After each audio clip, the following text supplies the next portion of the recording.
Ian Five Ankles, you have 6 reasons that Arsenal are struggling, and it begins with the manager, Unai Emery. Yeah. He looks like a vampire who has a side job as an insurance salesman. Does that confuse the squad? I think it hinders them. I think they're scared of him. They don't know whether he's going to try and sell them a pension plan or bite them on the neck. Now the players, Mesut Ozil, he's not playing very well, and that's partly because he's not playing at all. Yeah. Is not playing stopping him from playing well? It's impossible to say. Not seeing him play, we don't know if he's not playing well, but he probably isn't because he's not playing. Guendouzi and Torreira, they do run around a lot. Well, Are they they're running the around opposite. too much as if they're 2 children in coats trying to get into the cinema? It's a bit like that, yes. I mean, I would describe them as sugared up Cocker Spaniels, maybe, in that they chase everything. Chase the ball. There is so much energy there, but it's not always a good thing. If the ball goes into the crowd, Guendouzi's up there, a new ball gets thrown in, play carries on, Guendouzi's still in row 8 sniffing someone's leg. But a lot of dogs, when they do chase the ball, at least they know what to do with it. And these 2 midfielders, sometimes it appears that they do not. Gloves. The outfield players, they've seen the goalkeeper wearing gloves, and they've thought, why don't we wear gloves as well? It's a glovely touch, but we don't really know why either parties are wearing them. History.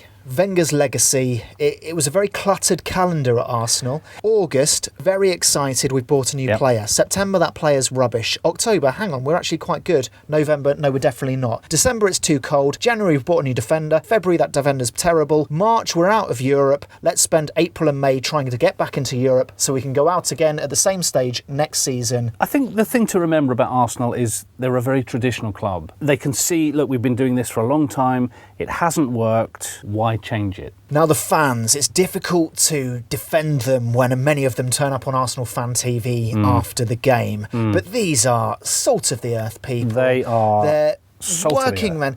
They can only afford, what, £5,000 on a season ticket? Bless. Eating quinoa off a stick with a pint of Perrier. Yeah, bless their hearts. They're booing. They're entitled to boo. I think you have to allow them that. But equally, you have to allow Granit Xhaka the chance to boo back. 2 boos don't make a roo. It sort of becomes an oob. It's like an echo chamber, booing and oobing. Well, that's boob. Yeah, it's a big boob of sound. They want the captain to come off. No, that's wrong for me, Anthony. You never, ever take your captain off. Well, Liverpool take their captain off. Yeah, but they're successful, so they can. How is Granit Xhaka the captain anyway? Surely it's not judging by his on-field performances. No. How do they choose the captain? Arsenal have never chosen their captain based on footballing ability. It's always based on their score in Scrabble. And Xhaka has an X in his name, so he was light years ahead of everyone else. Koscielny, that's quite a good score in long Scrabble. word, I yeah. mean, the fact that he K is a good word to have in Scrabble. physically hid to avoid actually playing for them. Terrible captain, but massive score in Scrabble, so you can't argue with that. Jens Lehmann, not a great score in Scrabble. No, but he went last and he used all his tiles, so that's how he became captain. You can't argue with that, Anthony. The mascot is a very confusing figure, and that Yes. reflects on the club. Gunnersaurus, Yeah. it's saying we're extinct. We're Yeah, an we're- extinct we're club. dinosaurs. I mean, there's pictures here of the mascot walking away like he's about to appeal a driving ban. Here he's being too chummy with the Chelsea mascots. as a Shows a fan- soft underbelly. Yeah, soft underbelly. As a fan, you never want to see them fraternising with the opposition. What's the deal with his shorts?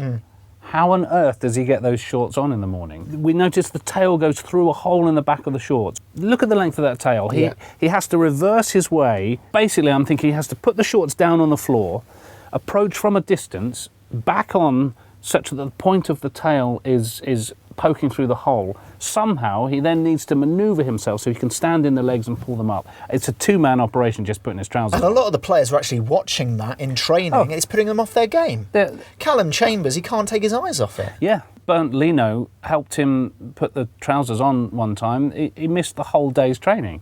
In my days, you worked your way up through the youth ranks and part of your tasks were to scrape the football boots of the senior team clean.